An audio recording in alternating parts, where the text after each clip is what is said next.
கட்சிகள் வந்து விமர்சிச்சு சொல்லுங்க. ஒரு 4 பேர் நிறைய பரவல் பறக்குது. 4 பேர் சீமான் அவர்களாவே இருக்கட்டும். என்னோட சீமானு ஒரு நிமிஷம், போன வாரம் ஒரு பாரதியார் பாராட்டத்துக்கு எந்த ஈவெண்ட் போனாரு பாத்தீங்களா? எங்க போனாரு? ஆர்எஸ்எஸ். பாரதியார பாராட்டணும்னா பாகிஸ்தானுக்கு வரங்க இருங்க. இதுக்கு இடத்தை பார்க்காதீங்க, மேடை கிடைச்சிருக்கு, அந்த வாய்ப்பை பயன்படுத்தி. அவ்வளோ மேடை இல்லாம இருக்கு அண்ணனுக்கு, அவ்வளவா அண்ணனுக்கு மேடை இல்ல. சரி, நான் இன்னொரு கேள்வி கேட்கிறேன். பாரதியாரை பத்தி பாராட்டத்துக்கு நான் பாகிஸ்தானுக்கு கூட போவேன் சொன்னாரா இல்லையா? ஏன் சொன்னார்னு சொல்லு. பாரதியாரையும் பாகிஸ்தானையும் கம்பேர் பண்ணி பேசுற வார்த்தைக்கு உங்களுக்கு என்ன அர்த்தம் புரியுது? உங்களே கேட்குறேன். புரியலையா? அந்த மேடையில பாகிஸ்தான் சொன்னா கைத்தட்டுவாங்க.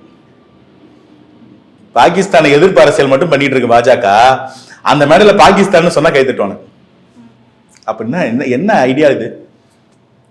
சும்மா சம்பந்தம் இல்லாத ஒருத்தனை அவனே பஞ்சத்துல மாட்டிக்கிட்டு இருக்கான், அந்த நாடே அந்த கோரப்பிடியில கிடக்கு, அவனை வந்து அங்க சொல்லி கைத்தட்டல் வாங்கணுமா?